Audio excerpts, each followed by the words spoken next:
From the mountains high to the valleys low, where the rivers run free, the wildflowers grow. From the shores of the ocean to the deserts wide, every heart beats proud with the spirit inside. And oh, America, America, you're a tapestry so grand, with colors of freedom painted across the land. In every sunrise and every starry night, you shine with hope, you burn so bright. In the bustling cities and the quiet towns, and the laughter and love that we've all found. From the Golden Gate Bridge to the shores of Maine, in the warmth of your heart, we dance through the rain. And oh, America, America, you're a tapestry so grand, with colors of freedom painted across the land. In every sunrise and every starry night, you shine with hope, you burn so bright. No, America, America, you're a tapestry so grand, with colors of freedom painted across the land. In every sunrise and in every starry night, you shine with hope, it's so bright. For love and compassion carry the flame in our hearts forever. America's the name.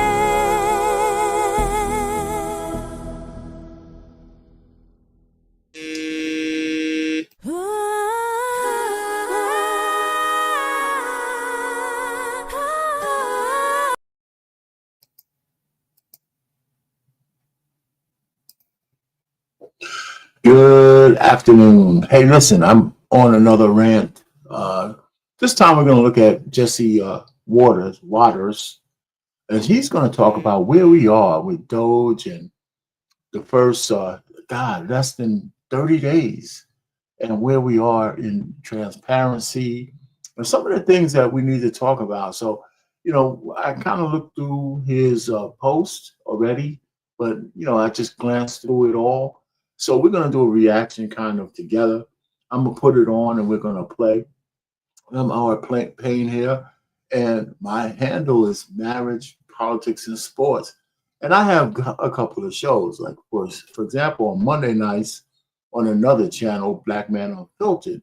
I do a lot of different kind of commentary on his channel at 7 o'clock on Mondays. And the one on Monday coming up is a relationship reaction video to a man who's sitting on a fortune, but he and his wife are actually living check to check because he doesn't want to cash in or leverage his fortune right now because it's something that he wants to pass down to his children.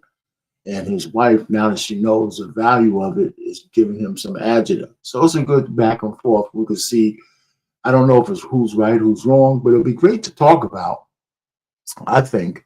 So that's Monday on the Black Man Unfiltered Network at 7 o'clock Eastern. I'm looking for a lady to come up and co-chair that one with me because we definitely need a female's perspective. And of course, I'm going to give the man's perspective big time. I'm a man, of course. And then Wednesday nights, I have a sports show. And my sports show is every Wednesday at 7 o'clock as well. And I go through the current events in sports, and there's something to look at. You can come in, check on that. Every so often I bring people up and we have a conversation. But now, what I want to do is like I'm doing now, going live, talking about some of the political commentary, because now politics is front and center. It's front and center everywhere, and the battle lines are drawn. And what's being exposed is the limitations of our system of government, because it's only two parties, right? And even if the other party who's not in power wanted to agree, they understand that every gain for party X is a loss for party Y. And because that's the nature of it, they have to automatically be opposed to each other, even when it makes sense to be bipartisan. And so that's one of the biggest flaws in the system. Now, the system has, quote unquote, been working for over 200 something years, but lately it's become pretty bad. And today it's like broken. There is no middle ground, right? The liberals lost their party to some of the biggest whack jobs in the world. And the rest of America rejects that kind of life. We don't agree with castrating little boys and changing the sex of little boys and little girls to appease, some people who have mental illnesses. We don't agree with unfettered immigration, where people can let the worst of their population in on ours in such numbers that they can't even be controlled or assimilated. And then you put those people in the area where folks are struggling. So whatever little resources the Blacks or the Hispanics or all the people who are financially at the lower rung of the totem pole have to bear the biggest brunt of your sanctuary cities, right? And that includes the gangs and the murderers and all the rest of the stuff that go along with it. And the worst thing is that the Democrats seem to be protecting the killers over their own citizens. So that is really distressing to hear, the governors and the mayors saying to their own citizens, up yours. We're going to protect the illegal aliens over you taxpayers. And you know what? And anybody who votes these people back in, you get what you deserve. So it's crazy. But believe it or not, there'll be still enough people voting these guys back in because they hate, they got Trump derangement syndrome or whatever the hell it is. So I'm going to go ahead and get Jesse Waters up here and let him start to spew all the receipts of what's been going on in the last 90 days. Not even 90 days, 30 days. I have never, like I said before, I've never seen so much movement in the government as we're seeing now. And we're seeing how government works. The executive branch against the legislative branch, against the judicial branch. And sometimes you win some, you lose some. But when these things get adjudicated, that's how our system is supposed to work. And it looks, and I appreciate that. You want to win them all, but you might not. You might not. And I think some of the judges have overstepped their bounds. There's no doubt about that. So let's go ahead and see what Jesse has to say. And we're going to play it through. And I'm going to have some commentary from time to time. It's like 30 minutes long. My commentary might make it a little longer. But you know what? I like this political conversation because I'm learning some stuff. And I'm just a regular, ordinary citizen, right? I don't have anything more than any of you. I pay taxes. I've been doing it for my whole adult life, right? I've been paying taxes, actually my adolescent life. For all the summer jobs I work, taxes have always come out of my account. You know what? And we should have a forum and a platform to say how pleased or displeased we are with what they're doing with our money. All right, so here's Jesse, and I hope you guys tune in, and we're going to just keep going until we go through here. And there's going to be a point where they talk about masculinity. I'm going to have some more to say about that. Welcome to Jesse Waters Prime Time. Tonight, an unelected billionaire can waltz into our agencies and slash and burn the whole thing to the ground like a Taliban terrorist. Doge radicalizing Democrats. Who the hell voted for big balls? I've gotten up every morning on my knees and prayed that God would put me in a position where I can end the childhood chronic disease epidemic. God sent me President Trump. The MAGA Avengers are ready for action. Congratulations. Boy, do the Giants feel like the Democratic Party. Everything that they are doing could not work out. They better clean their up. Someone didn't get the memo. Plus, happy Valentine's Day to all the beautiful ladies in America.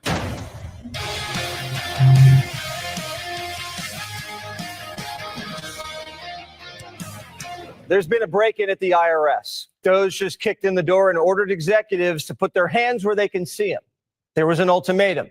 We can do this the easy way or the hard way. Doge workers arrived today. Gavin Klager and others arrived today at the IRS. Do you expect to close the IRS, or what are you expecting? No, I don't expect it, but I think that the Internal Revenue Service will be looked at like everybody else. Just about everybody's going to be looked at. So it's they're doing a hell of a job. It's an amazing job they're doing. And you know that force is building these. I call it the force of super geniuses, but it's building. And you know, they go up and they talk to some of the people about certain deals, and the people get all tongue-tied. They can't talk because these people get it. They're very smart people. We need smart people. Big Balls is making bureaucrats tongue-tied. What's this contract for? Terminated. Next up is NASA. Elon's nerd army is reviewing their spending. I have a feeling we're going to find NASA isn't all about outer space. If agencies can't justify their headcount, Musk's planning on slashing every department by 30 to 40%. If Doge finds an unused federal building, they're going to sell it and put the profits in the piggy bank. Trump has his eyes on 14,000 vacant federal buildings. So if you want to live in an 80,000 square foot estate at the foot of the Potomac that's been collecting cobwebs for 6 decades, put in a bid. 14,000 empty buildings, right? And almost every city and every state, we have a housing shortage. We have a building shortage. And the government has a whole bunch of buildings. A lot of people don't realize whether those buildings are in use or not, they still have to pay whatever taxes, or they still have to keep some of the heat on, some of the lights on, the electricity flowing. There's a bill for each one of those buildings, whatever it might be, every single month. That's one of the reasons why they want people to go back to work. And because not only do we need to utilize the buildings we built for the workforce, we also have to spur the economy around that area, right? I mean, the restaurants, the shopping centers, all the stuff that feeds, big major businesses that have thousands of people on a post. When that number goes down, those businesses get hurt because lunchtime and sometimes after work, these people hang out, linger, they spend money in that area. So we've had, it's been, the pandemic is 4 or 5 years ago.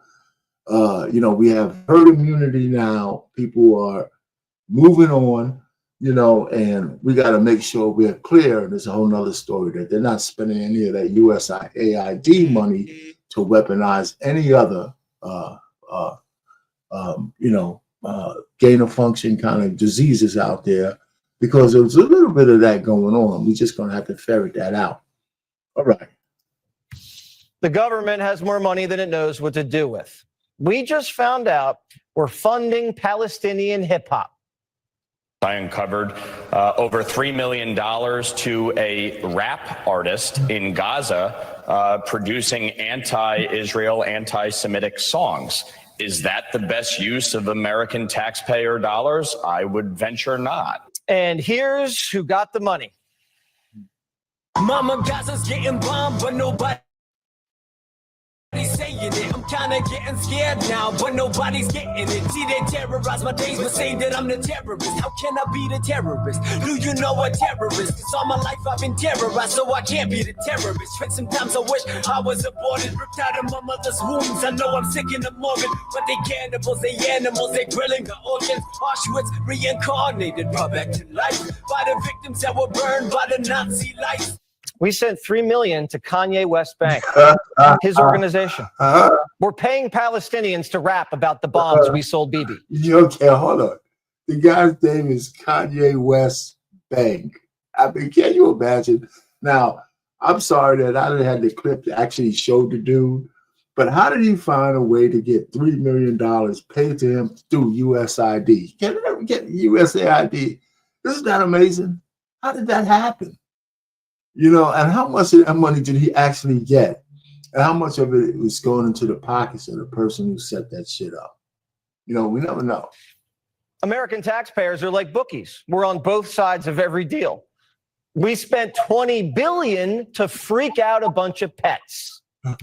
injecting puppies with cocaine, staging hamster fight clubs, putting dead turtles on treadmills. Cats have marbles shoved up their rectums and are electroshocked to make them defecate in constipation experiments. Examine the effects of party drugs on animals injected with testosterone. Who are we buying the cocaine from?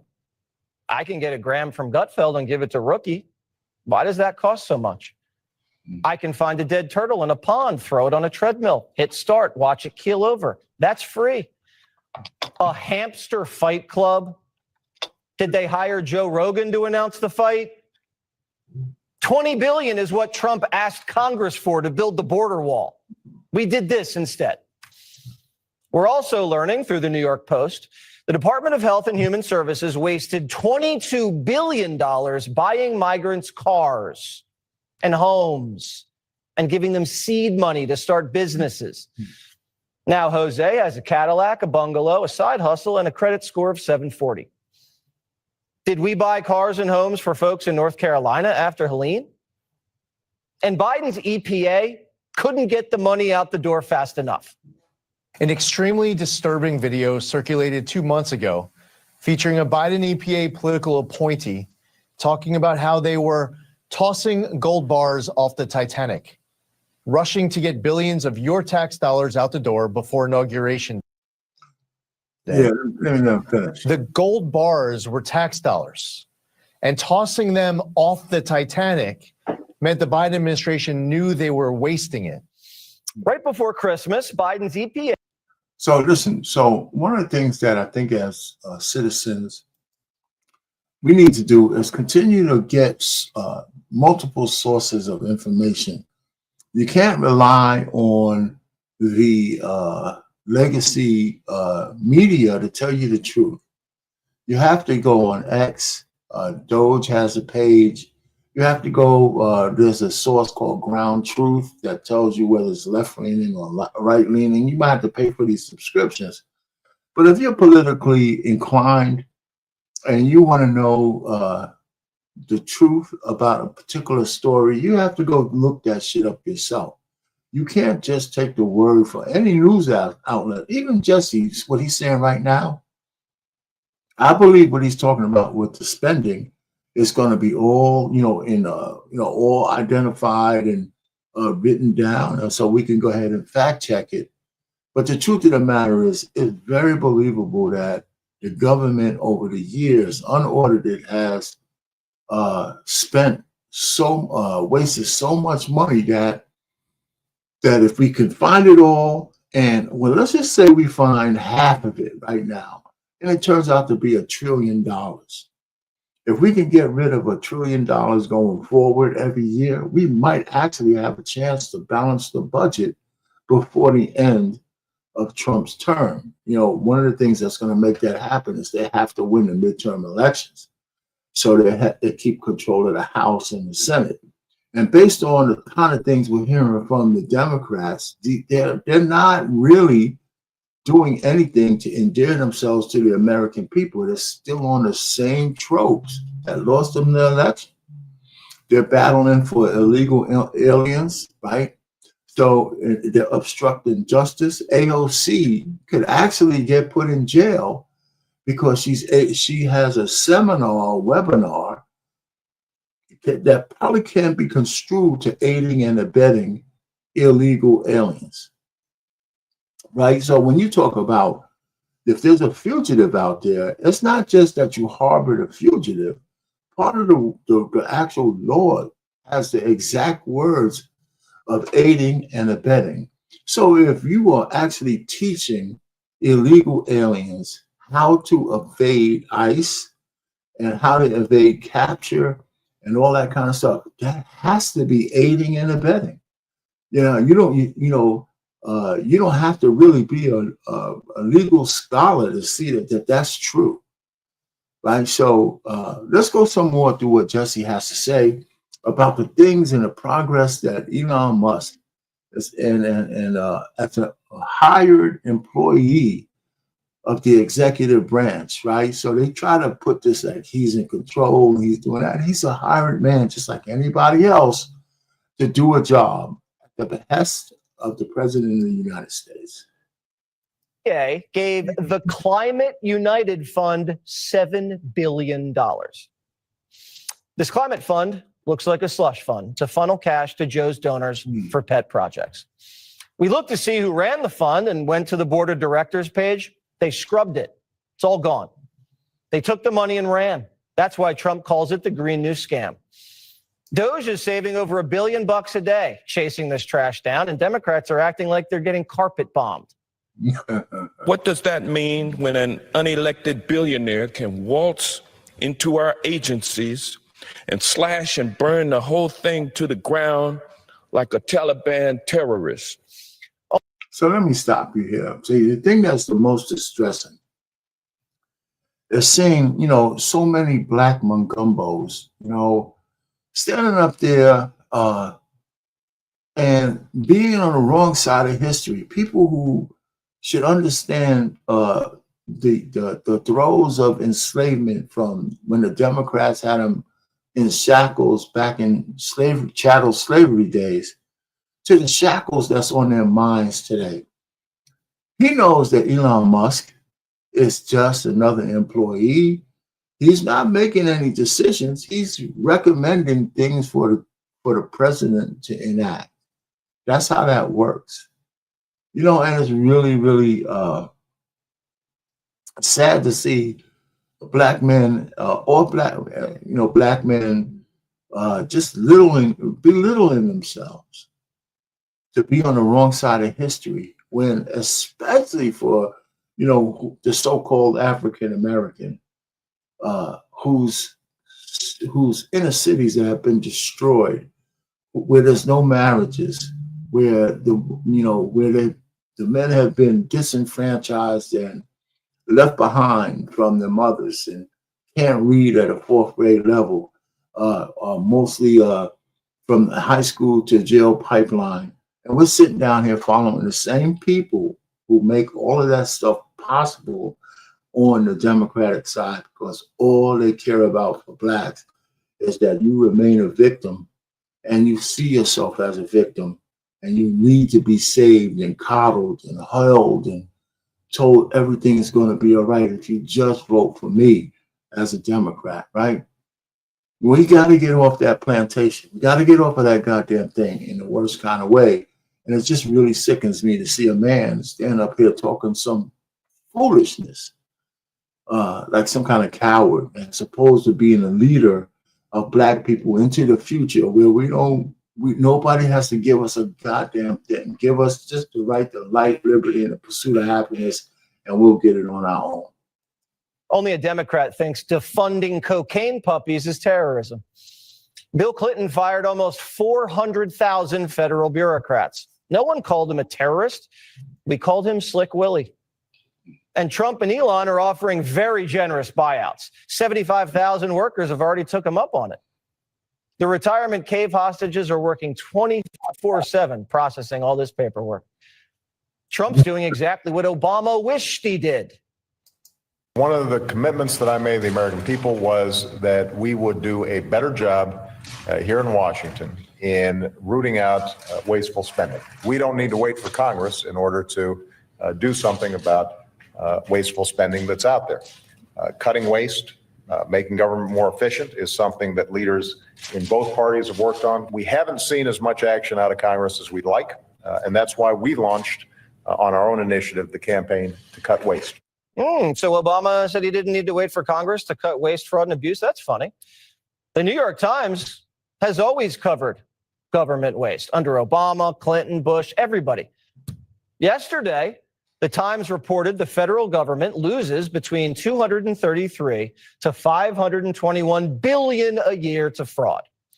And in the same week, the Times writes this headline: Musk asserts without proof that bureaucracy is rife with fraud. Without proof, the Times just reported the proof. And it's based on the government's own accounting. This is why no one trusts the media. Finally, Trump hired a rocket scientist with an IT department to root out the fraud, and the Democrats are against it. Who the hell voted for Mr. Musk? Who the hell voted for, excuse the phrase, a guy who calls himself Big Balls? No one voted for Musk. So what? No one voted for Fauci either. You voted for the president. and he appoints people. And why are we even having this conversation? Trump ran on reform and won on it with Musk. But let's not, I'm gonna let him go, but let's not just gloss by Fauci, right? Okay, because he was hired by the Democratic Party to be a shill for them during the worst time in the world history. And it's turning out that there's a whole bunch of things he said that weren't truthful. And there's enough states now who are trying to come after him, even though he's been pardoned at the federal level. There's enough evidence to say that he's violated some states' rights as well. And some of those states' AGs are going to come after him, and they're going to get his ass in front of Congress, or somehow they're going to get him. He's not scot-free. The only thing that's going to save him is that he's an old man, but the truth of the matter is his improprieties, the things that he lied about or allegedly lied about, has cost millions of lives, millions, and so, he's not scot-free. There's no equivalency of Elon Musk, who freely gives his technology over to the government when they need him. Like in North Carolina, he let them use Starlink to communicate. Same thing with the wildfires out in California. He didn't charge people to actually use Starlink to get their messages out. So, this guy, listen, as a black man, and he's a South African, I have no illusions that whether he likes black people or not. We know he doesn't. But it has nothing to do with America, with saving America, right? He could be his own goddamn man, but as long as he's saving the country, we could be, the enemy of my enemy is my friend for the time being. So we know where he's coming from. I don't have any problem. I think he's done some great things that helps everybody. When he saved X or Twitter from the liberal left and made it a place where everybody can have their voice heard, you can't argue that, because the First Amendment is the one amendment that we all should fight for with our lives. Musk at his side. And Musk is doing everything under a national spotlight. He's not hiding in the shadows like Soros, financing open borders and crime waves. These people are never going to learn. After getting humiliated by the Russia hoax, Maddow's back to spreading conspiracies. Elon Musk has apparently somehow convinced the United States government, specifically the United States Department of State, that the taxpayers of the United States of America should spend $400 million buying, quote, armored Tesla production units. Isn't it great and definitely not at all illegal or profoundly corrupt? Definitely not ripping us all off to pay themselves, right? Donald Trump didn't give that contract to Elon Musk. Joe Biden gave it to him. Even liberals are calling Maddow out. The 400 million armored Tesla story is a fake scandal in a sea of real graft and horror. And there's a difference between Musk winning competitive bids to provide armored trucks to diplomats in dangerous countries and contracts going to Greek DEI consultants, Caribbean sex change surgeries, and hamster cage fights. Rachel should stick to working Mondays. This 5 days a week thing's not working out for her. Teslas are made in America. The State Department asked for them, unlike trans musicals or Sesame Street in Iraq. No one asked for that. Most of the country wants that stuff cut, and Democrats should too. People want the government to work better. They believe that Mr. Musk, one of the most extraordinary entrepreneurs in human history, who does not fail at just about anything, they want him to do this. Most Americans, they wanted Trump. They elected him. Democrats are only focused on one thing right now, Mr. Musk. The fact of the matter, he's quite popular. He has the largest platform in human history, which is, of course, Twitter/X. And I think we're missing the boat as Democrats, and Democrats are being steamrolled. Listen, and the Democrats are doubling down. Instead of saying, like I said, that goes back to my theory. It's not even a theory. The fact that we have a two-party system if during this period of time, as the Republicans are beginning to shine as the big tent party, right? For blacks, Latinos, or white people, people who are disenfranchised, people who want to make sure that before you raise one more tax dollar, you get rid of the fraud, the waste, the abuse, which could actually pay for all of these tax breaks we're talking about, just not by putting out money out there that doesn't need to be out there. You get $1 trillion, $2 trillion off the top. That goes into all of our pockets. That means even if it means less taxes or slowing inflation, we don't have to print as much money because we have a lot less to pay for. And it starts to fall within the budget we already have. We have Democrats saying that they're going to purposely shut down the government now because the Republicans are doing too well. They're going to try to say, we're going to not let you raise the debt ceiling. We're going to shut down the government and try to some way blame it on you as the Republicans and see if they can get back on their ground by destroying the country. That's what they want to do. And so we can go back to transgenderism. We can go back to open borders. We can go back to lawlessness in our inner cities where nobody goes to jail. We can go back to, murder, rape, destruction, anything goes. We can go back to gay pride parades where men walk down with their balls out and in panties. We can go back to what were those drag queens in third grade classes and we can go back with destroying Title IX so men, chick with dicks can go and flash girls in their locker rooms.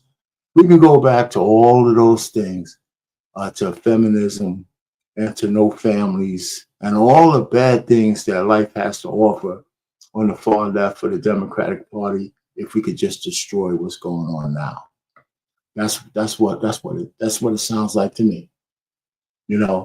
That's exactly what it sounds like to me. And guess where it's going to hurt worse? In what communities first? So we got to do everything we can to make sure this new awakening for America doesn't last more than just the 4 years of Trump.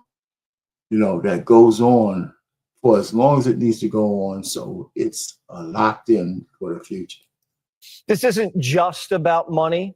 It's about people behind the scenes abusing power they don't have to finance sick and twisted fantasies like migrant shopping sprees and sex changes and reverse racism and injecting narcotics into animals. Doge is a blessing from the heavens above. The Wall Street Journal puts it this way, quote, Elon Musk's glorious rampage through official Washington is like something from a dream. Even Ronald Reagan, the great apostle of smaller government, couldn't achieve in 8 years what Mr. Musk has done in 3.5 weeks. The billionaire businessman is less apostle than avenging angel. The Department of Government Efficiency is the change we've been waiting for. The Democrats got caught cold in the middle of a bank heist. Doge walked into the vault. Democrats were stuffing wads of cash in their bags, and they're mad that Musk is telling them to put the bags down. The bank robbers aren't the victims here. The American taxpayers are. Kayleigh McEnany's a co-host of Outnumbered and former White House press secretary. Kayleigh, I am having so much fun finding out the fraud. This is a dream come true for a journalist. And I can imagine any conservative or any common sense American voter to find out what their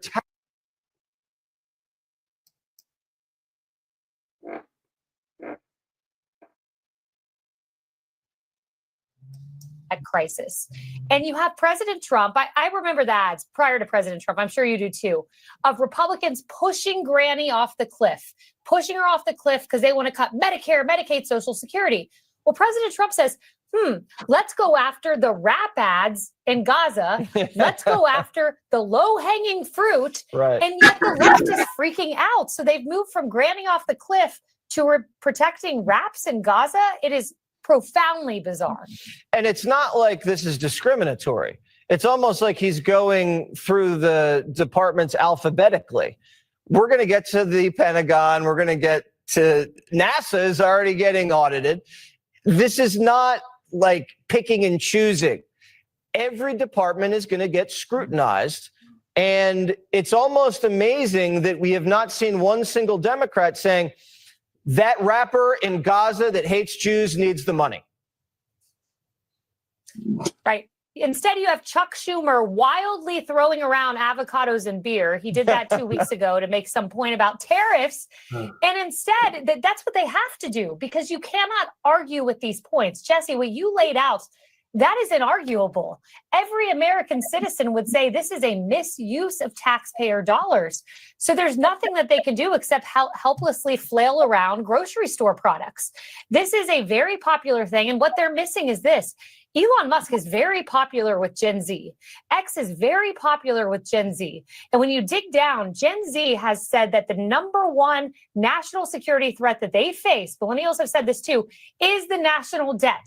So they look at this, it's very popular, and the left simply does not know what to do. They're going to have to pay for the baby boomers' retirement, and they're not going to be able to afford it because we're going to have to be paying the interest on the debt.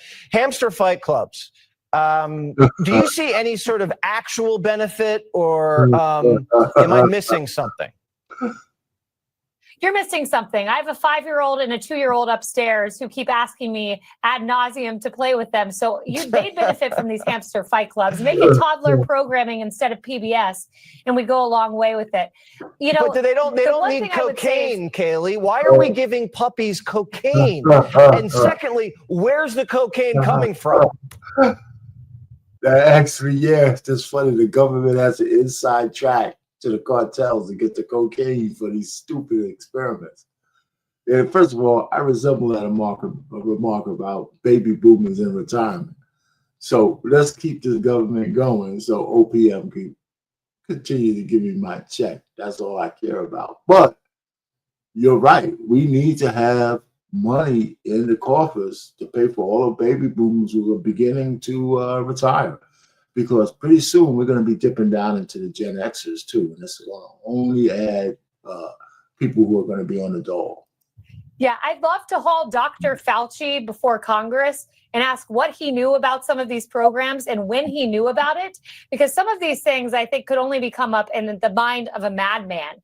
You know, but Jesse, look, the one point I really do want to make is this: Medicare, Medicaid, Social Security. President Trump said, I'm protecting those. I'm going after the hamster fight clubs. I'm going after the cocaines that we're pumping into animals. He is a mastermind at how to fix a problem without damaging himself and the party politically. This is brilliant what they are doing. Absolutely brilliant, which is why the left is flailing and President Trump has a 53% approval. 53%.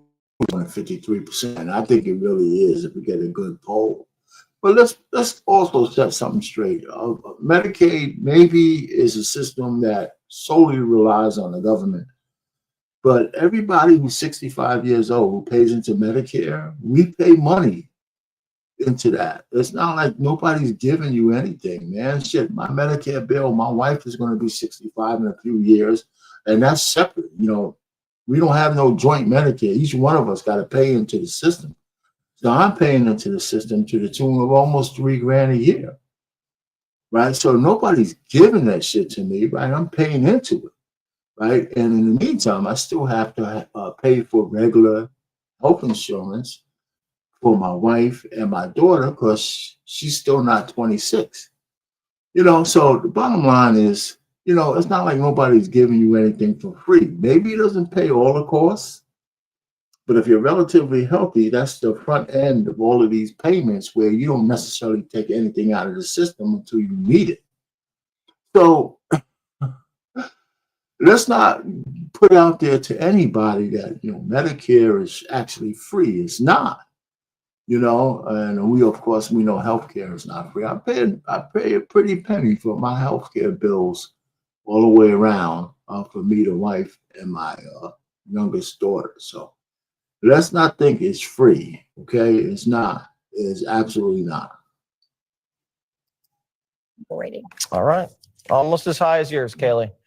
Always good to talk to you. Almost. Getting there. Now go take care Thanks, of those Jesse. kids before they fight each other.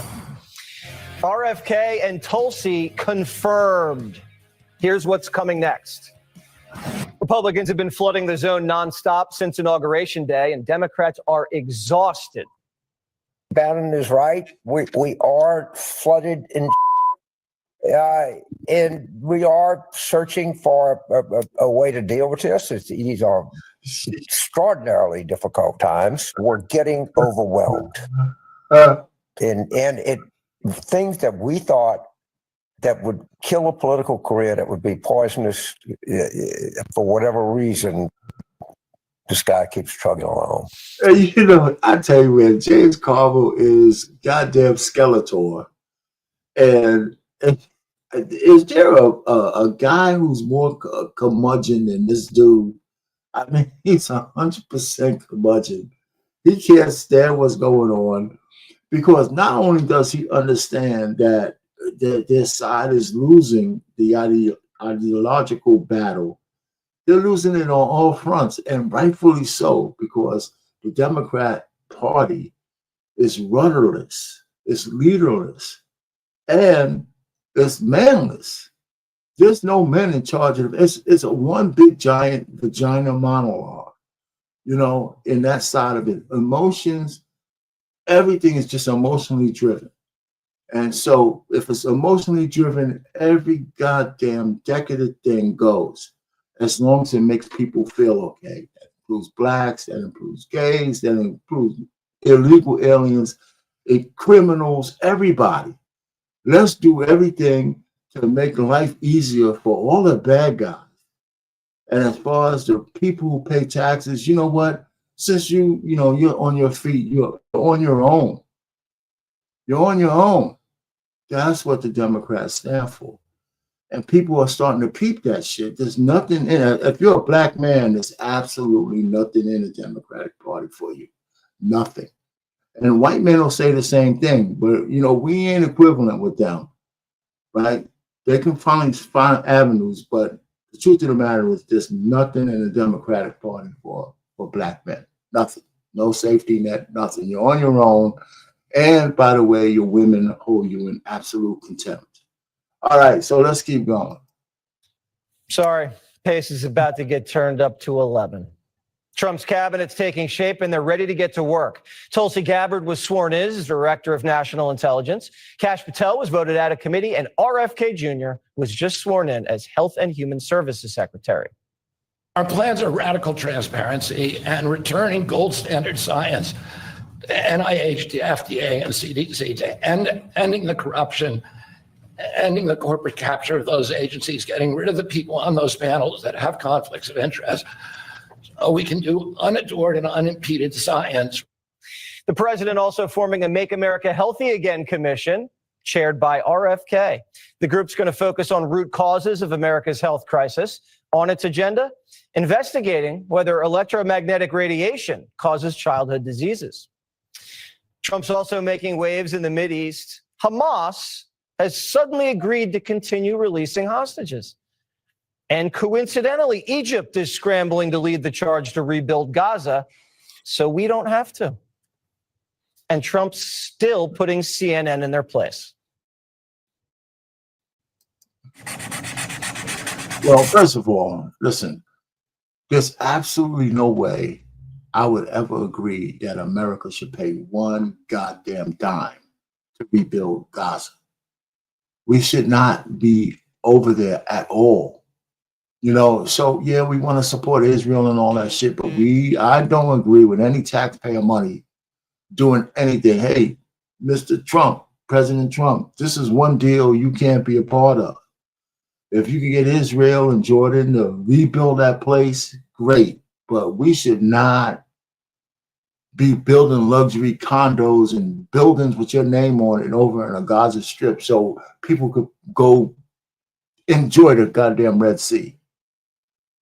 You know, no. So that part of it, I'm completely against. I don't want to hear no American people over there.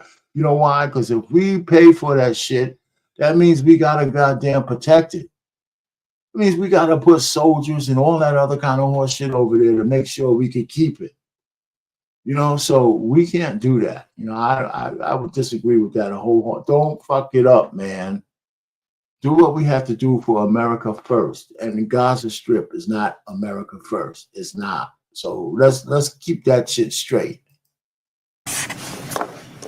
Oh, that's a good one. Mr. President, you won the White House in part because of high inflation. If your tariffs make prices go Excuse me, we haven't asked you to speak yet, please. Shut up. Okay.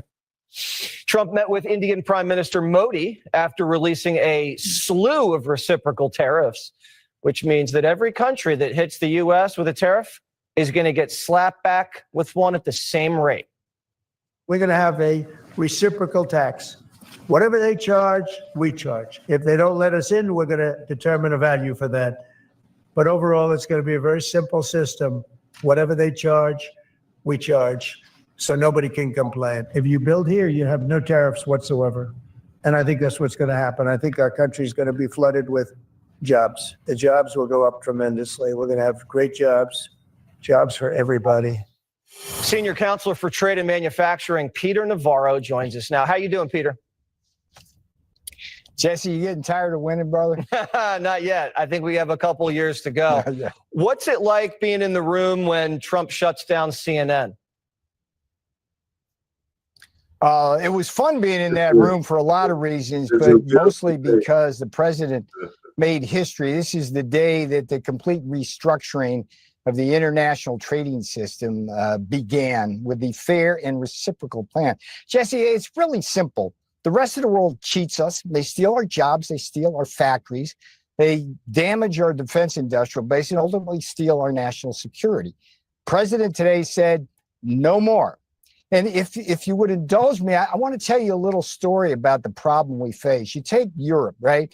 We run a $230 billion trade deficit, much of it in the auto industry. So think about a Cadillac rolling off the assembly line in Lansing, Michigan, going over Bremerhaven and trying to sell into the German markets. A $50,000 car when it starts here.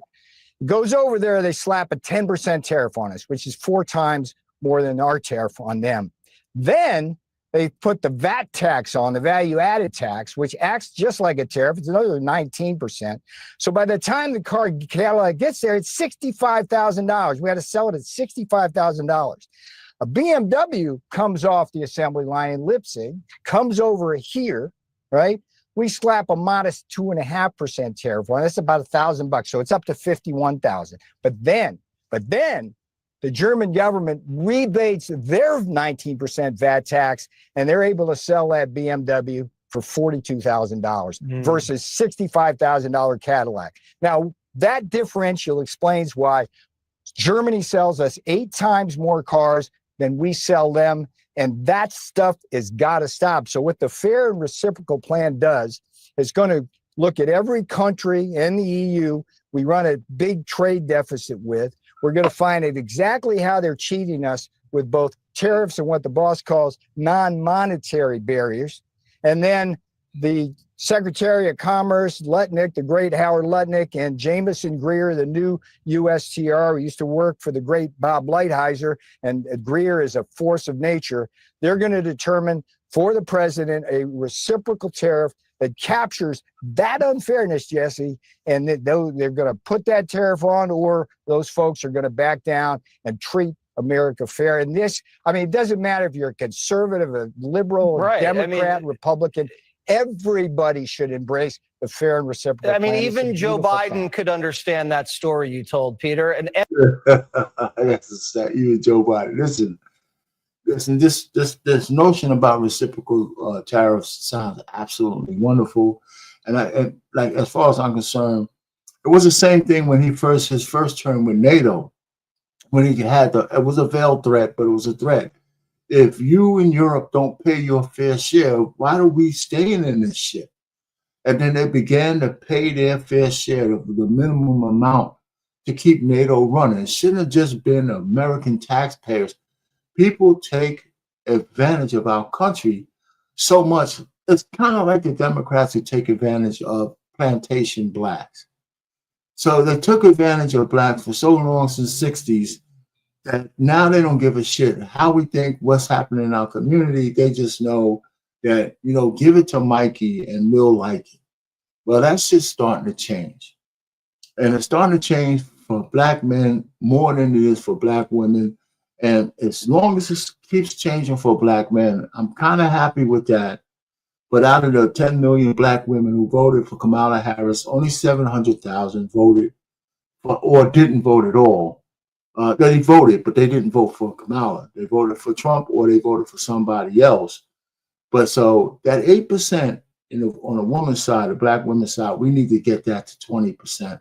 We need to get the men to like 30 to 40%. And we need to get off the plantation every big election cycle. And so at some point where our vote has to be a competition every election for both sides. Or if there's a third party, you want our vote, we got to see what's in it for us. Right now, we're starting to see that the Republicans are saying, hey, you know what? If you're on the right side of history, when we raise the ships for America, if you're on one of those ships, we're going to raise it for you too. That's what's got to happen. But if we stay on the plantation, we are doomed, right? We're doomed already almost, but we could stick a fork in it where we, as a subculture in the United States, we'll be finished. Because we're not getting married. We're not having children in wedlock with people who can afford to pay for them. And it's only getting worse. We're going to have a whole bunch of single women out here talking about their bosses with nobody to be in charge of but themselves. Every American president has the opportunity to do it. Why is Donald Trump the only American president to get this and actually do something about it? There's two very simple answers. First, he's a master chess player. He actually understands this. Secondly, what I loved about Donald Trump, and why in 2016 I immediately reached out and said, hey, if you need my help, I'm here, is he didn't have to depend on all the corporate money that wants to send our jobs offshore and open up our borders to cheap labor. He was not bought by anybody. So what he is doing is good for America. That's his vision. That's why it took so long. We've sold this country out, Jesse. You know it. We've sold this country out for 40 or 50 years with SHAFTA and NAFTA and letting China into the World Trade Organization. We run $1 trillion deficit every year, and the trade deficit, and that money's then used to buy our factories, to buy our land, to buy our real estate, to buy our farms and all that stuff. And Donald Trump says that's not going to happen anymore. So fair trade, the fair reciprocal plan, and the tariff word is a beautiful thing. Reciprocal tariffs, as the president said today, is very beautiful. And before I leave, I want to go ahead. No. I was going to say it's beautiful politically because Democrats can get on board too. Yeah. Look, this is not a right or left thing, a Democrat, Republican. It's an American thing. If you love America, then you want jobs here and factories here and a strong defense industrial base, so you'll be safe, secure, and prosperous. And you know what, Jesse? That's what we had in the first term. All right. Making America great again. Peter Navarro, thank you so much. Great to see you back. Democrats, masculinity, and money. Right back. Democrats want a taste of the golden age. A new Gallup poll shows half of Democrats are begging their party to be more moderate. Look at that. But the politicians aren't listening. They're going even further left. They're demanding reparations and forming trans sanctuary cities. That's what we voted against. But liberal leaders are still stuck in the past, way in the past, like the 60s. Democrats want to feel important, like the activists of the civil rights era. But big difference. Back then, they had something to fight for and against. But now they don't have a cause. So they're just making up problems. You had mentioned trying to engage more women in manufacturing. I'm just wondering if just the name manufacturing sounds like a guy. And how can we get more? Certainly, there's a lot of room for women. What are you doing to make that happen? Oh, Jesus Christ. Democrats' only purpose is to resist the guy who won in a landslide, and now they're the pro-fraud, pro-waste, and pro-criminal party. The New York Times. They're complaining that the criminal illegals in Gitmo are being watched by troops. They're in Gitmo. Who do you think works there? Social workers with clipboards? No, these are tough criminals, and they need tougher guys keeping them in check. But the Times wants bad hombres to eat 5-star meals. 2 people with knowledge of the prison operation said the detainees are being fed prepackaged military rations known as MREs, or meals ready to eat. MREs are what our troops eat in war zones. Hegseth ate a few in Afghanistan. If it's good enough for the defense secretary, it's good enough for the migrants. Well, listen, And the last time we gave them a nice meal, they threw it in the trash. This is why nobody trusts the press. They act like free food is the same as waterboarding. Well, listen, you know what? We belittle this, what he's saying, because he's making a joke out of it. But the truth of the matter is, when you sit down and you listen to the Democratic leadership and the things that they care about, as long as the Republicans aren't winning, therefore criminal murderers, rapists, torpedoes, therefore all of the decadent things to say, well, we're not treating these guys fairly. We should let them run wild and free in our country. That's what they're for. The governors, the mayors, and Eric Adams, who went against that, look what they want to try to do. They try to throw him under the jail. We got senators and congresswomen who are aiding and abetting the illegal aliens. We have a leak or leaks in the FBI or in the chain of command who are warning illegal aliens that ICE is coming on. We got people who are willing to commit treason against the United States for illegal immigrants on the Democratic side. These are Democrats. These are people who say they want to be, who say they're for America, but they're not anti-Trump. They're traitors to America. It's bigger than Trump. He's a beneficiary of the fact that American people are tired of these freaks on the far left. And therefore all the things that's bad with America. And it's crazy for a couple of things that they might ferret out that's good. How could, the murder of innocent girls and babies and boys, I mean, how could that be more a sidebar, as long as you worry about the rights of a person who might be an upstanding taxpayer, illegal alien? So we should let 2,000 criminals in to save the one good, so-called good illegal alien? I mean, think about that. That's essentially, that's the bargain that they're making with themselves so they can sleep at night. It's crazy.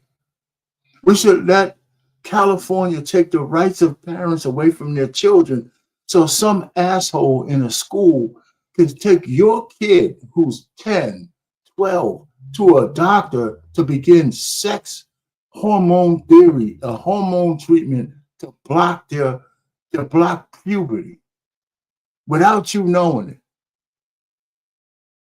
it. That's what they're for. That's what they're for. How could you be for something like that? You know what I'm saying? I mean, I'm sitting back here and listening to all these people saying they hate Trump, but so that everything else goes, because I hate Trump because he's a man who wrote a check to a prostitute because he had sex with her 20-something years ago, or he inflated the value of his home so he could get a better loan. Like everybody who goddamn sells a home does. You know what I'm saying? Oh, he did January 6th. I mean, I read the goddamn indictment. There's no way that a fair jury could say he made these guys go in there and try to stop the election. I mean, him. Right? I mean, it's just crazy. So listen, you're gonna, as black folks, and not as black folks, but as Americans. But let me just talk to the black people. We got to be on the right side of history. We have to be on the right side of history on this, right? I know you see a lot of white faces. I know the blackity blacks are saying all the shit that they're saying, but over the last 50 years, what has the blackity black shit gotten us in the inner cities for our families and our sons can't read at 4th fucking grade level?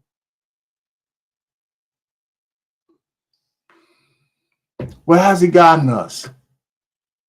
You sit down here, if you're on social media, and they say social media is not the real world, and some of that's true, but everybody in the real world, guess what? It's on social media at some point.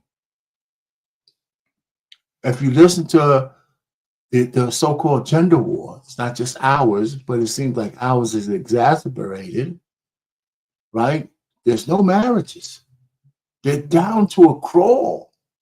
How are we going to build anything with no intact families? I mean, how are we going to do that? Right? And so if we stay on the left, with all those freaks on the far left who own the party now, how the hell are we going to get anything done that's still moral and wholesome, that has culture and all of those things that give you the power and the strength to run on discipline and the straight and narrow, if every fucking thing goes? You know, I mean, I'm telling you, I just don't understand where we're coming from with this stuff. Trump's supposed to be good for ratings, but America's changing the channel on the establishment. Is it a problem that a significant portion of the country is kind of excluded from your show or late night television in this way? Is it a problem? I don't know if it's a problem. I think that we'd have higher ratings if they weren't. But I mean, in the grand scheme of things, what's really important is we have to remind people over and over again that this is not normal and this is not safe and this is not good for any of us. Cutting fraud and deporting migrants is good for you too, Kimmel, whether you like it or not. The country loves it. For the first time in decades, more people say the country's headed in the right direction instead of the wrong direction. That's politically devastating for Democrats, and the Republican Party's united. No more runaway rhinos charging into the resistance. Yeah, that guy, Mitch McConnell, is the last rhino. And unfortunately, you know, as a person who's getting up there in age myself, it's sad to see Pelosi and guys like people 80 years old. Even Trump, right? The only thing that saves him is the fact that he's more energy than most people I've seen out there. I don't know what he's doing, but he has a lot of energy. But look what happened to Biden once he crossed the 80 threshold. Look what happened to him. He wasn't even in charge of the government. People were making decisions for him that he didn't even know about. I can guarantee you that. That was a real shadow government. But so you got Mitch McConnell, who freezes every other time he's in front of the mic. Thank God he's stepping down this year, I believe. Pelosi needs to step down. Max fucking Scene Waters needs to step down. There's a lot of people who just need to get the hell out of the way. And unfortunately, they're leaving the worst kind of Democrats in their wakes, the AOCs and the Presleys and goddamn Crockett's and those people. They're not going to win you anything. They're going to scream and point their fingers and roll their eyes and wear weaves and fake eyelashes. And nobody wants to see that shit. Nobody wants to be led by a whole bunch of emotional women. Not in this country. We need to fight on a national level. We need even-keeled women. Listen, I would vote for Tulsi Gabbard over any of those women any day. She's a soldier. She's stoic. If we had to have a woman or she was running, she would be better than any of those things. And she has the respect that we need to have a female leader. But she's even on a hairy edge for me. I think there's some things men should be in charge of. It's as simple as that. Some responsible conservative Republican was going to save us from this. Yeah. Well, they didn't come. They're not there. Okay, let's just get over it. They're not coming. The Cowboys not coming. The courts are not coming. Nothing. Democrats are on the field all alone. They might never win another game. The New York Football Giants have experienced a really interesting year in that we kind of sucked and the bed a bit. And the reason I bring it up is, boy, do the Giants feel like the Democratic Party in that the personnel decisions that everything that they are doing could not work out more humiliatingly. Boy, they better clean their up if they want to compete, because the ass kicking that's been laid upon them in all aspects sometimes feels like a permanent state. The only way for them to pull themselves out of the mud is a little self-reflection. Liberal celebrities are starting to understand why Trump won. Seth Rogen said this: people get sick of seeing effing hippies doing acid and effing on their lawns. And they're like, let's effing clean up these streets a little bit. When the guy from Sausage Party is your voice of reason, you're in trouble. Democrats are stuck on crazy. They'll side with the hippie doing acid over their common sense neighbors just to resist Trump. But Trump's tearing through the resistance with the help of a rocket scientist. Trump and Musk, much like they did in the private sector, set their own new limits of authority by stating them emphatically and acting aggressively. Both think conventional, polite, rule-following CEOs and leaders are suckers and conformists. They believe wimps and posers play by the rules, worry about hurt feelings or damaged lives, and seek consensus. Axios calls it masculine maximalism. The rest of us call it being a leader. Men aspire to be bigger, stronger, and faster than we are, almost universally. That's why superheroes are popular. That's why pro athletes are popular. Who is the most masculine Democrat right now in America? And there's Mayor Pete. But Trump's like a grandpa. Well, hold on. Yeah, he said Mayor Pete. Oh my God, what? That was serious. You know, listen, I wanted to stop at this section because one of the things that I observed is one of the reasons why women don't like Trump. A lot of women don't like Trump. More are starting to, but a lot of liberal women don't like Trump, especially black women. It's because he's masculine. Because he won't coddle them. He won't, you know, if you give him fire, he's giving you fire right back. And the problem with black men, a lot of black men, too many black men, they've been used to coddling, kowtowing, and sucking on the teeth of black women.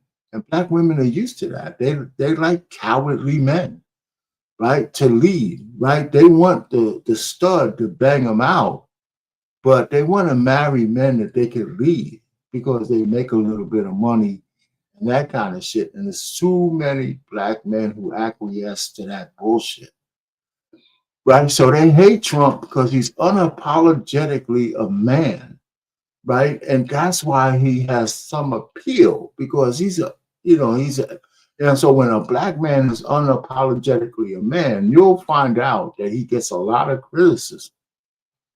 He'll get a lot of criticism. I mean, he'll get a lot of criticism in public, but then he'll be bouncing the women out.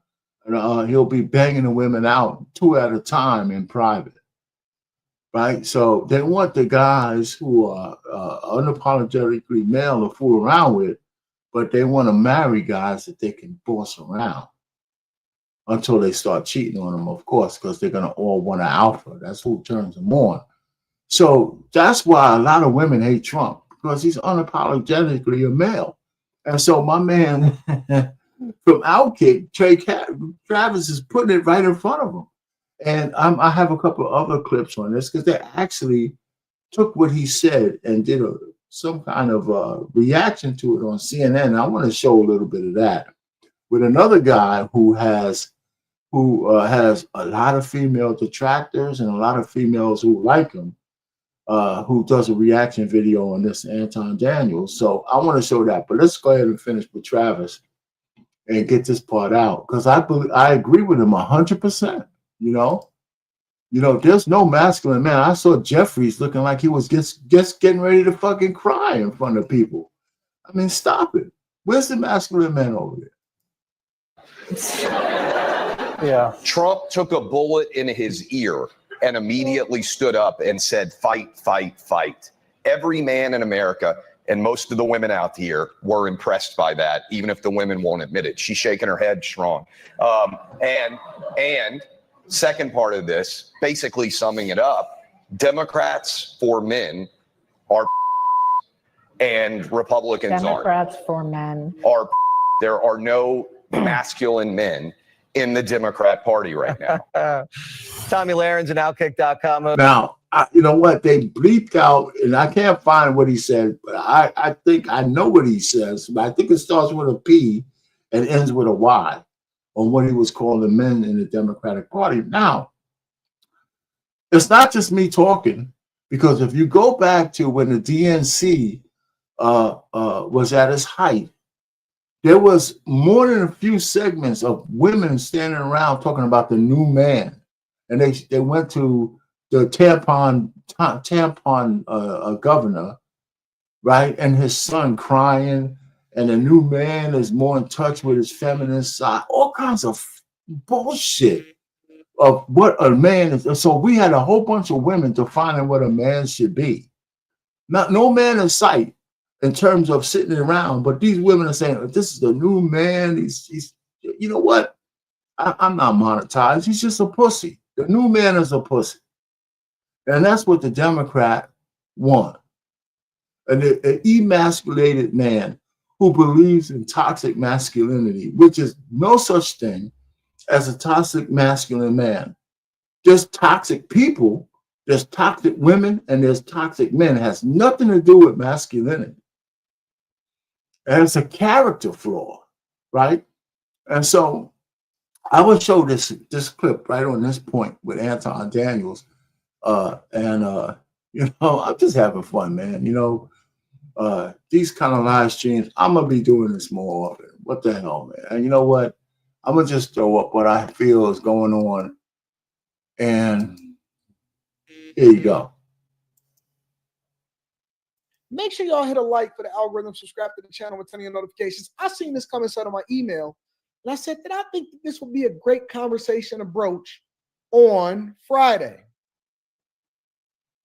When you think about everybody that is a part of the Democratic Party as far as really having a position or the ability to run for a position, ask yourself this question. And I'm going to pose this on After Hours, I think, tonight. We'll see.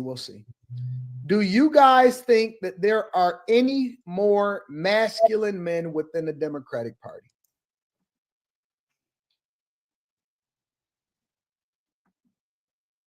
Let me say that again for the people in the back. Do you guys think that there are any more masculine men inside of the Democratic Party? Is he right? For my ladies, here's my question. If you are not in a relationship or you are in a relationship, do you want your man, and would you prefer a man that is conservative or liberal, and why? Would you want a man and advocate for a man that is liberal, Democrat, hardcore, followed, and then wind up following his mama to the polls, and then vote for Kamala Harris?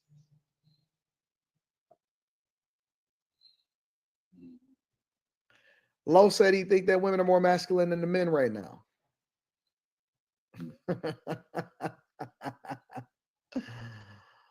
T. Baker says political views don't make you a man. I beg to differ.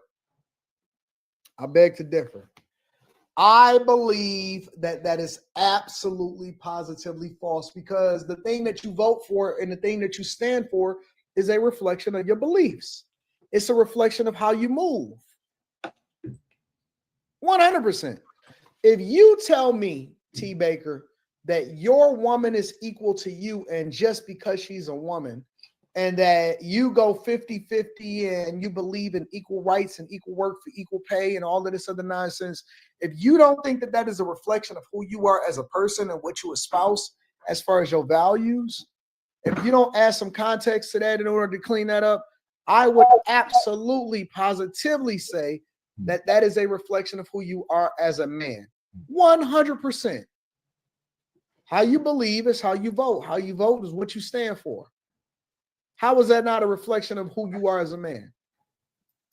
It absolutely is. And I agree with you 100%, Anton. And this guy's probably not going to answer that, but let's see. Impossible that you just said that to me. Well, let's deep dive into the Democratic Party because they definitely had some things to say, and they definitely had some things that they wanted to share about masculinity within the Democratic Party. This is a CNN panel, ladies and gentlemen. Make sure you hit a like for the algorithm. Subscribe to the channel with any notifications. Let's rock. Is he right? I mean, Eric Adams is still a Democrat-ish, right? You think he's masculine? No, he's buff. He's 63 years old. I was going to say Obama. When they said right away, who's the most? Now he's slim, but he's athetic. He plays ball. But is he right that Republican? Well, first of all, I'm not even sure if these guys even know what masculinity is. Does masculinity has anything to do with whether or not you slim and you wear Obama jeans? You wear the mom jeans? I don't think that has anything to do with it whatsoever. I know guys that are masculine that wear a suit. I know there's guys that are masculine that wear a uniform into the plant. What are they? Where are they finding these people on CNN? And why can't they even answer the question? I don't think that masculinity has anything to do with the thing that they're defining it as on this panel right now. But let's see what they got to say, and let's play it by ear. Yeah, but Anton, you know what I would have asked? Where the hell is Scott Jennings? Where's Scott Jennings to put all these people on the panel? Listen, he's been kicking their ass for so long. I wouldn't be surprised if they I know he might have a lot of other things going on, but I wouldn't be surprised if they replaced him because his views are so contrary and so impactful against the bullshit that CNN and Abby Phillips puts out there that it's unfair. So I think I wouldn't be surprised if they got rid of him. I wouldn't be surprised if they got rid of him because this one is an easy take. You know what I'm saying? So let's see. Let me just show you the numbers because actually the numbers maybe do suggest this. For young men under the age of 29, the swing from 2020 to 2024 in Trump's favor is pretty significant. 40. All right, T. Baker. This wasn't the time for you to get into some goddamn battle with somebody on the chat, man. This is a chick.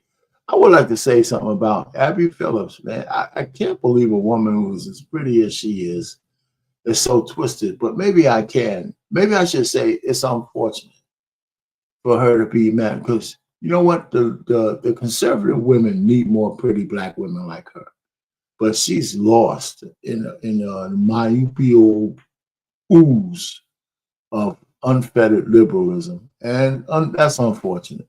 You are the next contestant on The Price is Right. Here, help me to understand it. If you want to come up, you can. Help me to understand. Young men, you're not going to get them on all policy points and all the. Yeah. No, Joe Rogan knows karate, and sometimes he talk about drugs. That's good enough for me. Pete Hegseth was in Germany this week doing squats with like 220 on the bar outside for no reason.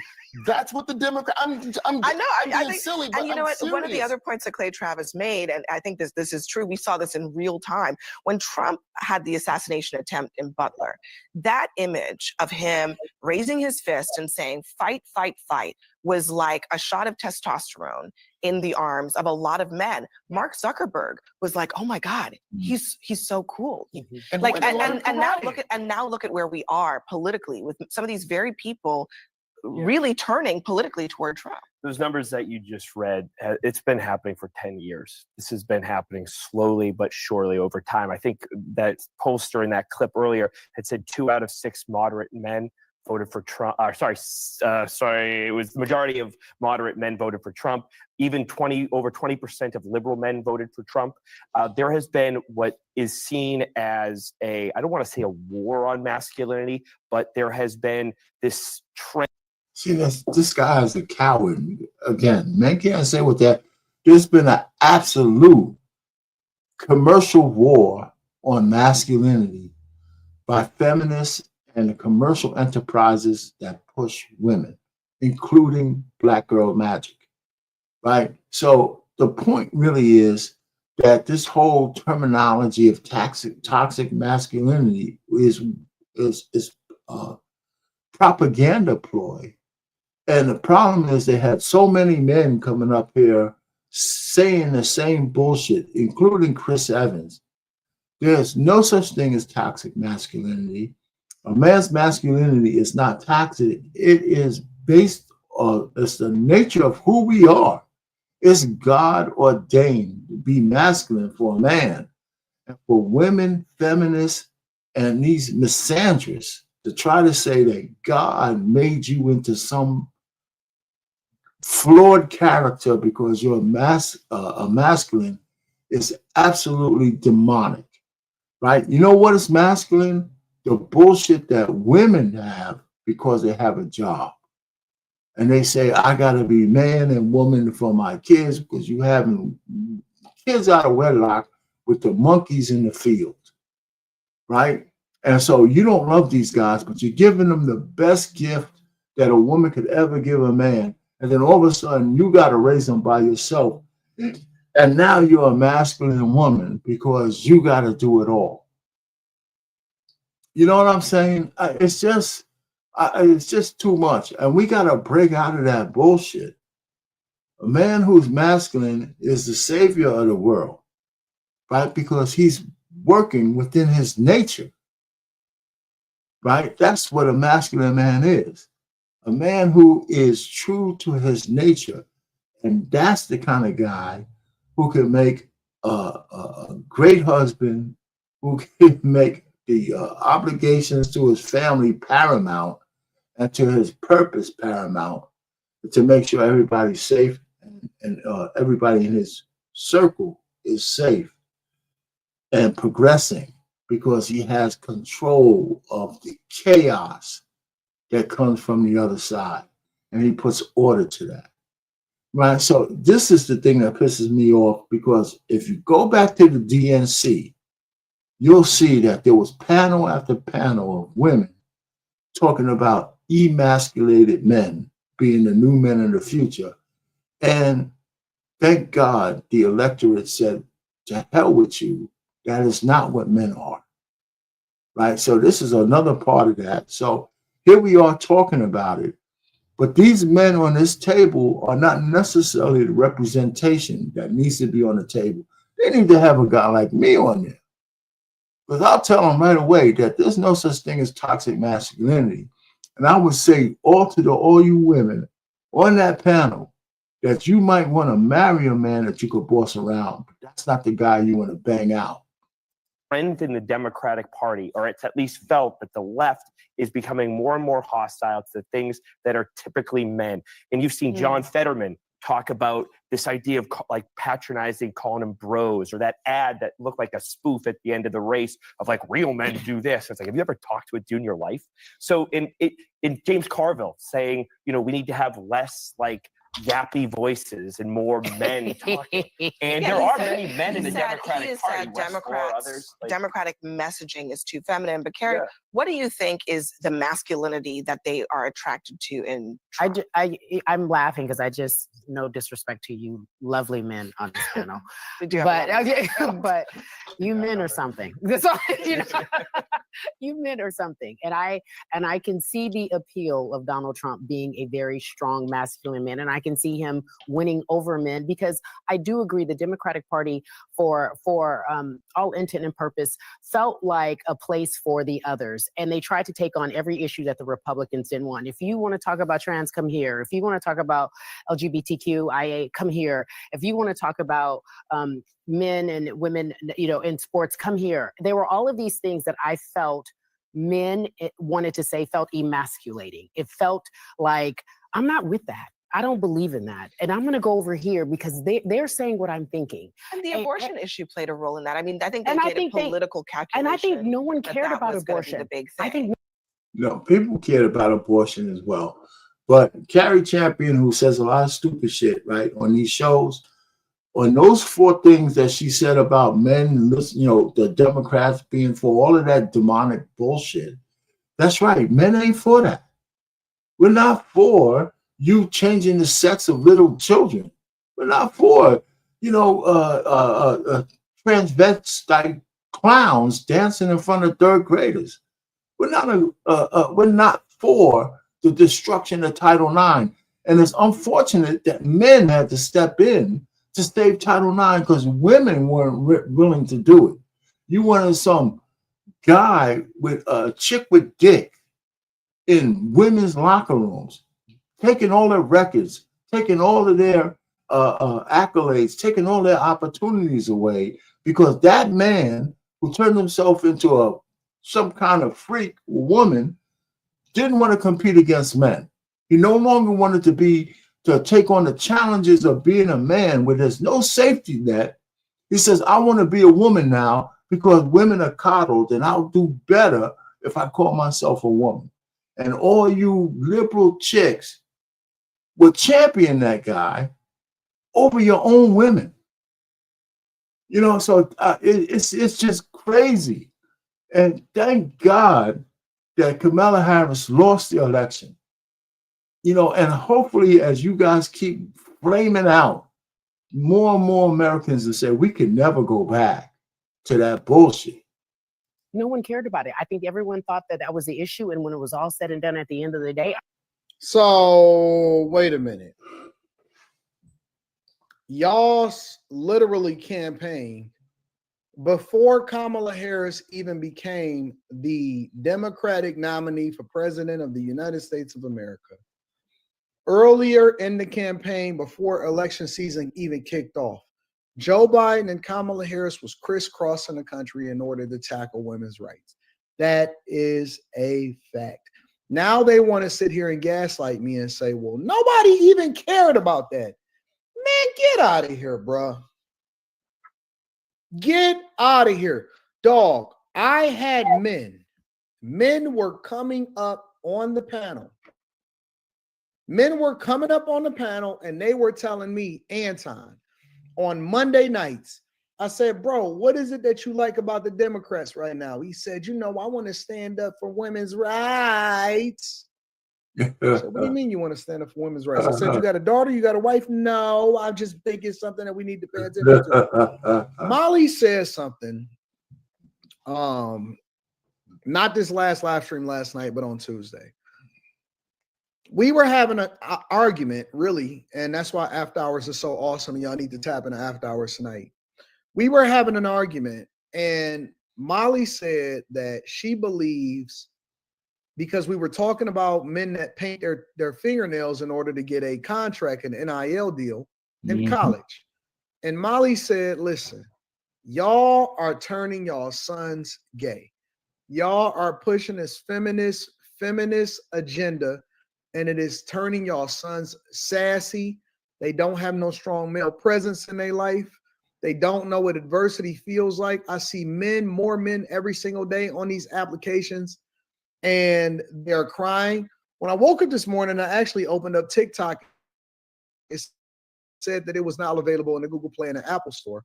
But I think that masculinity is starting to come back, and people identify with Trump, and they say we want to be like, and we want to be around a man's man. Well, let me stop it right there. Let me also say on the baby deletion issue, the DNC actually had trucks outside the convention sacrificing babies to whatever God they pray to, right? That the RNC didn't have abortion trucks outside the DNC. And the women coming in and out of that look just like these women right here on the stage. There weren't these 2 women, let's make that clear, but their skin color was mostly like that, right? Sacrificing babies on the altar of the DNC.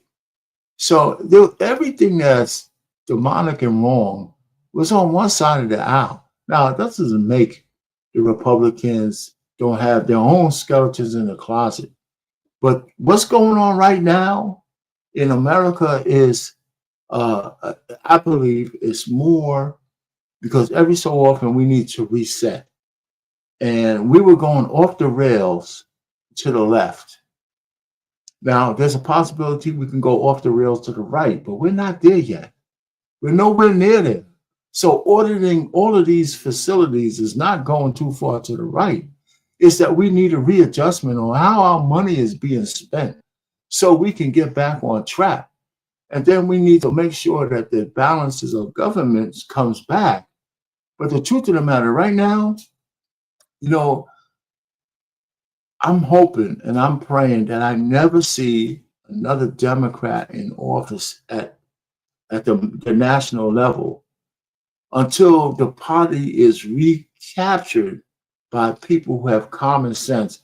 And you don't have the AOCs or the Jasmine Crockett's or all of these people who are just so far gone in their feminist ideology, in their everything goes ideology. We can't afford to have that kind of America. Can you imagine Jasmine Crockett, who they might try to run as president, sitting down talking to Putin, rolling her eyes, pointing her fingers and doing all kinds of stupid shit like that, you know, and talking about slavery and all that kind of, nobody wants that fucking kind of shit leading our country. You know what I'm saying? Nobody, you know? And so I'm just saying, or even Stephen A. Smith, who's a chameleon, is starting to try to intimate that maybe he might want to be, but I wouldn't trust that guy as president either. He'll turn into this because he is not, he sits on the fence and you know when it's convenient what he's going to do. If he became president, we'd go right back down into the shithole of far left leanings because he wasn't man enough to say that Trump and the conservative party should have won this election. He's doing that half-ass shit right now for his clicks and views. But the truth of the matter is, if he was president, he would be just like probably these women on the left. So anyway, so he ain't it either. He would need to be defeated as well. You know, just we can't fall for the black skin thing anymore. We can't afford that. So let's go back so we can finish out my man Peter's, you know, the whole point about the fact that, you know, masculinity is on under attack. It's been under attack, but, you know, Trump represents masculinity coming back. And it's as simple as that. And a lot of women on the left can't stand that.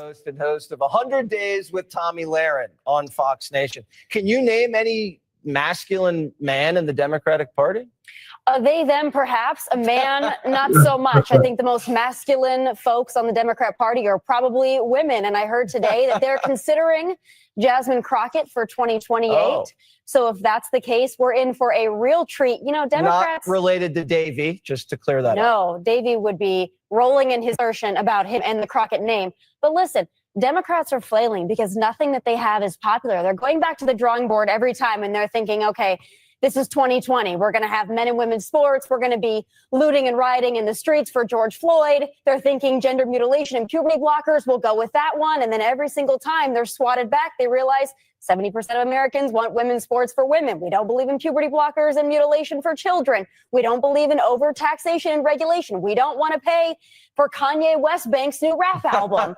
So they keep going back and they're like, the hill we're going to die on, guys, is waste, fraud, and abuse. They'd be better off going back to men and women's sports because that's how popular waste, fraud, and abuse is. But they don't get it because they're not the party of the working man and woman anymore. Did you, when you were in college growing up, want to go into the manufacturing sector, but got scared of the man factor of manufacturing, so you went into TV instead? I don't know if people look at me and immediately think manual labor. I certainly don't. You're not good with a shovel? No, it wasn't the manufacturing part of it that turned me away. But again, they're going back to the words and how words make people feel in the trans sanctuary cities. And they look like clowns in a circus. They have a chorus of people standing out singing songs about Elon Musk. They look insane, they act insane, and they wonder why Americans are not getting behind that. We may never lose an election again. Stuart and some of the others touched on it. They keep waiting for someone to save them, whether it's the media, whether it's some runaway prosecutor, whether it's some moderate Republican that's just going to throw the Senate out the window. I don't think the cavalry's coming. When Mitch McConnell is your saving grace, right? When he's the only one that's with you, you've got a real problem. I don't want to give Democrats any secrets, but if they wanted to do better in the midterms and in 2028, they'd go with somebody like a Dean Phillips who's saying, listen, you guys are way off track, but they won't do that because they are married to woke. And they only spend time around woke people that think like they do. So they're leaving out the rest of America. The rest of America is going to keep voting Republican, especially at this pace of Donald Trump and Elon Musk cutting waste, fraud, and abuse. They don't want to pay for Kanye West Bank. They don't want to pay for condoms in Gaza or Mozambique.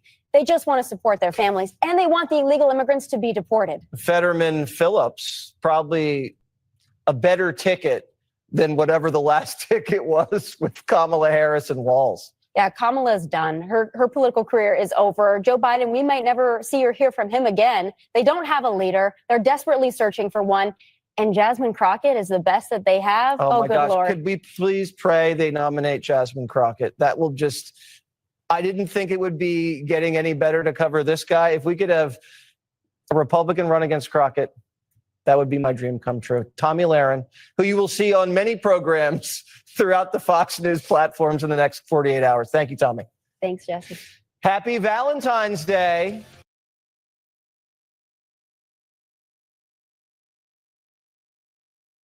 All right, that's the end of that.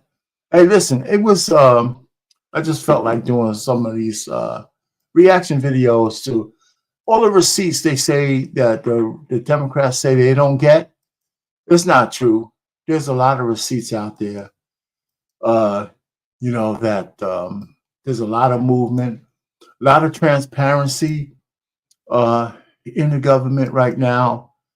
And in this first, it hasn't even been a month.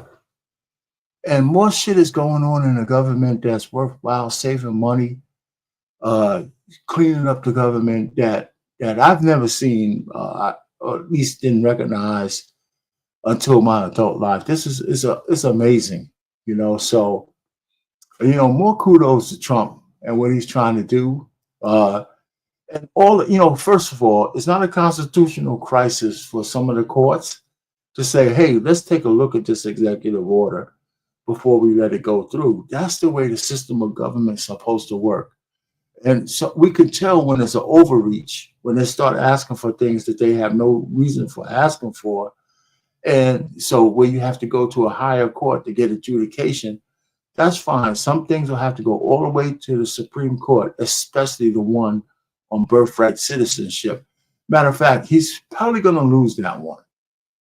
He's probably going to lose that one. Even at the Supreme Court. That's a conservative court, by the way. But I think Justice Roberts is not going to approve that because of the unintended consequences of a ruling otherwise. I think that Trump needs to rethink that altogether, because that could derail everything that he's trying to do. So everything else, reducing the government and all that kind of stuff. Listen, as a black man, I tell black folks this all the time. We are much more than our skin color.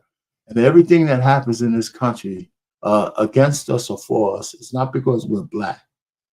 We don't need to be victims. You know, we have receipts that everything good about this country is ours for the taking as well. We just got to be willing to go out there and get it, right? It may be harder to get, but if it's not impossible to get, then we have no excuses not to pursue. Anyway, so this America is our America, just like it is anybody else. And don't let anybody else tell you any different. I don't agree with that shit. So, and I'll never agree with that. My kids don't agree with that bullshit. And I let people know that we're as comfortable in the audience of anybody else than they are with a bunch of us, right? So anyway, I'm gonna get off of this live, and like I like to do, I'll leave you with my song that I like, and we'll say goodnight after that. So I'm just rambling. I'm having a good time. Shit, ain't nothing else to do. I'll be on the Black Man Unfiltered Network tonight for the barbershop talk, and we're gonna be hanging out over on that channel. So I think that starts like at 9 o'clock or so. So if you're in here, come over there, check us out.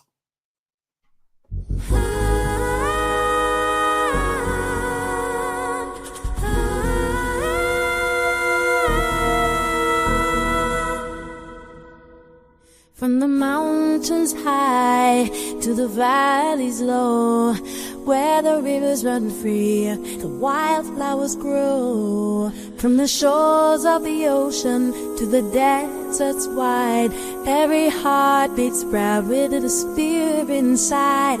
In oh, America, America, your tapestry so grand, with colors of freedom painted across the land. In every sunrise and every starry night, you shine with hope, you burn so bright.